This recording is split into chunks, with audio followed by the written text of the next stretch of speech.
Je te souhaite la bienvenue dans cette nouvelle vidéo dans laquelle nous allons voir comment reprendre confiance en toi. Oui, la confiance en soi, c'est un des problèmes très récurrents des personnes qui ont un profil haut potentiel. Et si tu es comme moi lorsque j'étais plus jeune, peut-être que tu es un timide maladif, ou peut-être que tu es un introverti, ou peut-être tout simplement que tu es handicapé par ce manque de confiance en toi, eh bien tu vas voir, je vais te montrer que c'est possible de changer ton comportement et de retrouver une confiance en toi.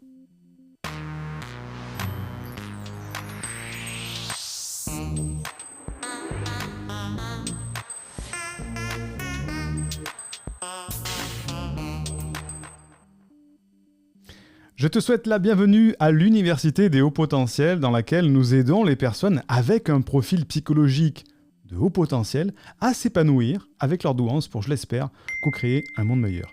Tu sais que tu peux dès à présent télécharger une première formation offerte pour apprendre à canaliser ton haut potentiel et t'épanouir avec ta douance. Le lien se trouve en description de cette vidéo ou du podcast. Fais-le maintenant.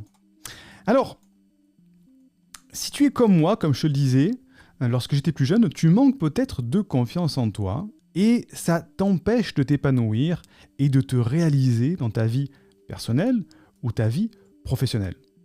Ça te plonge dans un profond mal-être avec toujours la sensation d'être mis sur le banc de touche. Et il en ressort une peur de te mettre en avant, une peur de parler en public peut-être, une peur d'aborder une personne, une peur de parler en premier. Et à cause de ça, tu te mets en situation de fuite ou de retrait. En fait, c'est une peur du jugement, de l'humiliation, de déplaire, de décevoir. Et cette peur te pousse à une sorte d'isolement social. Et tu rentres dans un cercle vicieux, isolement, peur de parler en public, peur d'aborder, isolement, etc. Ça, c'est le premier problème. Et à cause de ça, tu vas peut-être avoir une angoisse, une anxiété de toujours imaginer le pire lorsque tu es en situation de justement te mettre en avant. Tu vas te dire, oh là là, mais si je parle, si j'aborde cette personne, j'ose pas, et si j'ose le faire, eh bien en fait, ça va se passer très mal. Et qu'est-ce qu'il en résulte ? Eh bien une procrastination, une inaction, et bilan, tu subis les situations en tant que spectateur, au lieu d'agir en tant qu'acteur de la situation. Ça amène encore une fois une frustration, une colère peut-être même de toujours avoir on va appeler ça le syndrome de l'imposteur. Qui je suis pour me mettre avant ? Qui je suis pour parler ? Je n'ai pas le droit, je n'ai pas les compétences, je ne sais pas. Bref, je n'ai pas confiance en moi. Et à cause de ça, tu culpabilises de ne pas te sentir capable et tu développes peut-être un complexe d'infériorité. Et tu souffres peut-être de cette introversion, de cette timidité. Et comme je te le disais, c'est très répandu chez les hauts potentiels. Donc c'est entre guillemets normal, je vais dire, parce que c'est très répandu chez les hauts potentiels. Donc, quand tu en arrives là, qu'est-ce que tu peux faire ? Comme je dis toujours aux personnes qui viennent en consultation au sein de l'Université haut potentiel, tu as toujours deux solutions. C'est toi, tu as le choix de décider. Soit tu continues comme ça, et effectivement tu continues avec tous les problèmes que je viens d'expliquer, soit tu dis, ok, je veux changer, et donc pour changer de comportement, il faut que je trouve une autre solution, une solution qui fonctionne. Donc la grande idée derrière ce manque de confiance en soi, la grande idée, c'est pas d'aller dans un séminaire de développement personnel et de taper des mains en l'air en chantant comme ça. Parce qu'on se dit, ok, il faut que je reprenne la confiance en moi, et cette confiance en moi, où est-ce que je peux la trouver ? Je sais que dans les séminaires de développement personnel, on parle beaucoup de confiance en soi, on est des winners, on est des gagnants. Est-ce que c'est ça ? Je ne pense pas. Je ne dis pas du mal du développement personnel, au contraire, c'est très très bien. Mais pour un haut potentiel, c'est pas la solution idéale. La grande idée derrière ça, c'est que le haut potentiel doit passer par 4 étapes pour reprendre confiance en lui. Parce que le grand principe, c'est quoi ? C'est de connaître les origines de ce manque de confiance. Sinon, c'est une emplâtre sur une jambe de bois. Ce manque de confiance va déformer ta vision de la réalité. Donc, tant que tu ne vas pas à l'origine de ce manque de confiance en toi, eh bien, tu auras une déformation de la réalité qui va t'amener au problème que je t'expliquais. Qui je suis, je ne sais pas, ça va mal se passer, etc. Donc, tant que tu ne résous pas cette source-là, tout ce que tu vas pouvoir faire dessus, du développement personnel, taper dans la main, je suis un winner, je suis fort, c'est une emplâtre sur une jambe de bois. Donc, première étape, c'est de connaître les origines. Deuxième étape, une fois que ce prisme est corrigé, comme on corrige un petit peu une paire de lunettes, tu dis « avant j'y voyais mal, je les mets maintenant, je vois beaucoup mieux, je vois qui je suis ». Et bien à ce moment-là, tu vas faire une relecture de ta vie avec une nouvelle vision de chaque situation de ta vie.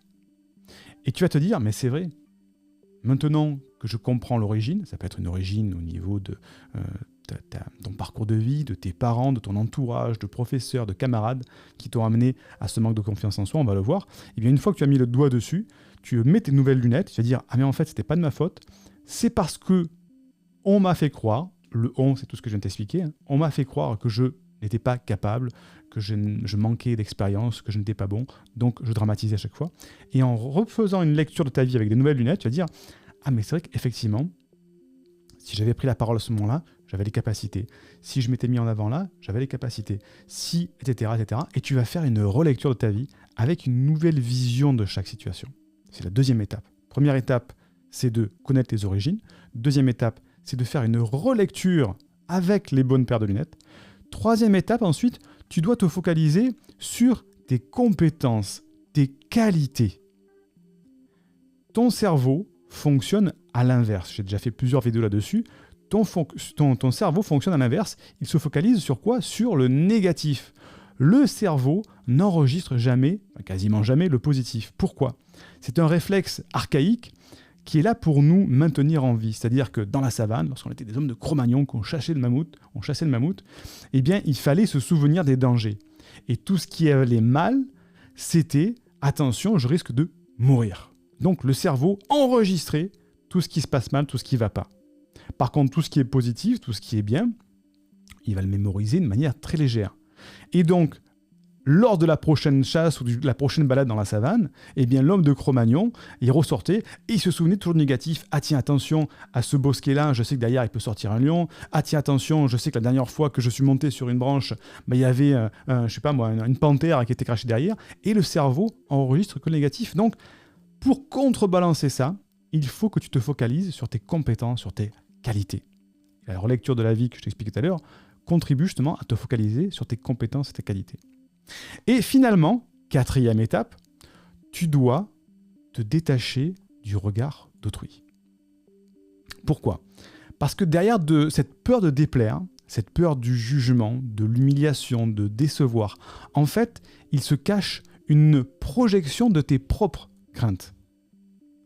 Tu te mets à imaginer ce qui se passe chez la personne en face de toi avant même qu'elle ait pu le faire elle-même.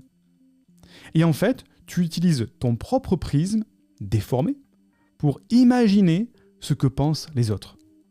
Et il y a une énorme différence entre ce que les autres voient de toi, ce qu'ils pensent de toi, ce que tu penses qu'ils voient de toi, l'image mentale de toi-même que tu te crées et qui tu es réellement au fond de toi. Tu comprends ? Donc, il faut vraiment se détacher de ce regard que tu as avec un mauvais prisme. Tu te dis, si je fais ça, qu'est-ce qu'il va penser de moi ? Si je prends la parole, qu'est-ce qu'il va dire de moi ? Qu'est-ce qu'ils vont dire ? Qu'est-ce qu'ils vont penser, mes parents, mes amis, etc. Et tu imagines ça avec ton propre prisme déformé, que je viens de t'expliquer, et qui fait que tu ne vas pas avoir la confiance en toi de faire des choses. Et comme je te le dis, je te le répète, il y a ce que les autres voient de toi, ce qu'ils pensent de toi, ce que tu penses qu'ils voient de toi, l'image mentale de toi-même que tu te crées, qui peut être déformée, et qui tu es réellement au fond de toi. Et souvent, cette déformation du premier regard, c'est celui de tes parents. Ce miroir peut être structurant ou déformant. Le miroir des parents, je parle. Souvent, on a dans notre vie des parents qui vont être le miroir de qui on est. Et selon ce miroir, s'il est vraiment structurant, un beau miroir qui renvoie une belle image, on va prendre confiance en toi. Et si le miroir est déformant, qu'il y a une dévalorisation, un rabaissement, eh bien ce miroir va te renvoyer une image très dévalorisée qui va t'amener sûrement à un manque de confiance en toi. Donc, ces 4 étapes sont très, très, très importantes. Maintenant, tu vas me dire, ok, c'est bien, mais comment je fais ? Comment je fais pour changer tout ça ? La confiance en soi fait partie d'un triptyque, estime de soi, confiance en soi et affirmation de soi. Si l'équilibre de ce triptyque est rompu, ton équilibre intérieur aussi. Et il y a une souffrance qui apparaît dès que tu es face à une situation inconfortable. Comme je le disais, prise de parole, etc. Eh bien, si ton équilibre est rompu, tu vas te sentir mal à l'aise dès que tu as besoin de cette confiance en toi. La confiance en soi, c'est être capable de répondre positivement face aux défis du quotidien. Mais attention, on ne naît pas avec la confiance en soi développée. Ça s'apprend grâce à notre expérience. Et grâce à notre expérience, comme je te disais, tu peux avoir des pensées limitantes qui vont te brider ou des pensées porteuses qui vont te permettre de t'épanouir. Le problème, c'est que parfois, le parcours de vie met à mal cette confiance, peut détruire cette confiance, ou cette confiance ne se construit jamais. Donc, comment faire ? Comme je te le disais, il y a la première étape, c'est la prise de conscience, c'est-à-dire faire le point sur ta vie et te poser des questions. Première question à se poser, as-tu été aimé, encouragé dans ta jeunesse ? Oui ou non ? As-tu eu une enfance libre et épanouie vis-à-vis de tes parents ? Est-ce que tes parents te laissaient faire des choses ou c'était le contraire ? As-tu vécu dans un contexte où l'estime et la confiance en soi étaient présentes ? Si tes parents ou ton entourage familial, tes amis, lorsque tu étais jeune, n'avaient pas du tout de confiance en eux et au contraire avaient déjà ce problème-là, c'est pas un contexte particulièrement porteur pour développer ta propre confiance en toi. Donc premièrement, c'est la prise de conscience en faisant le point sur ma vie.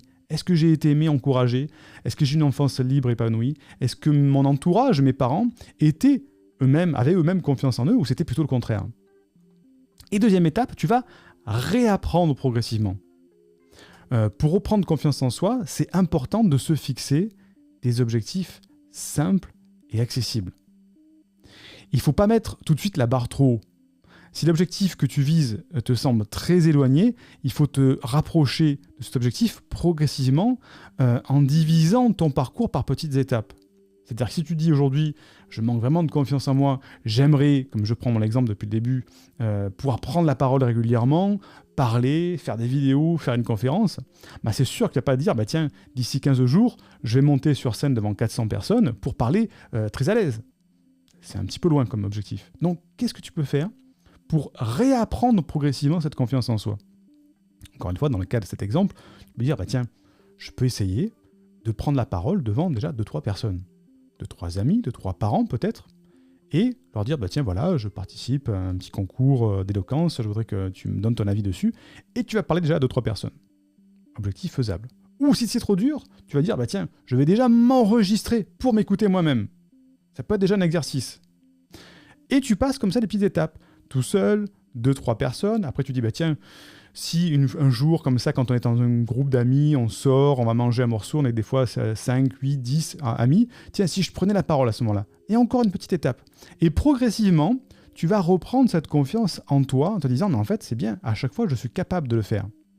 À chaque fois, ça se passe bien. Et c'est là où c'est important de te rappeler du premier principe que je t'ai donné tout à l'heure, de te détacher du regard des autres. Parce qu'il y aura toujours un petit imbécile, un petit malin, pas méchant, mais qui va te faire une remarque.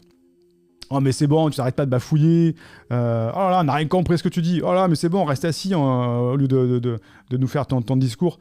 Et ça, c'est destructeur. Donc on se détache. Oui, avec humour. Oui, mais je sais, mais c'est parce que j'aime bien parler. Oui, mais c'est pas grave si je prends la parole. C'est pas grave. C'est une personne. Il faut se détacher du regard comme ça.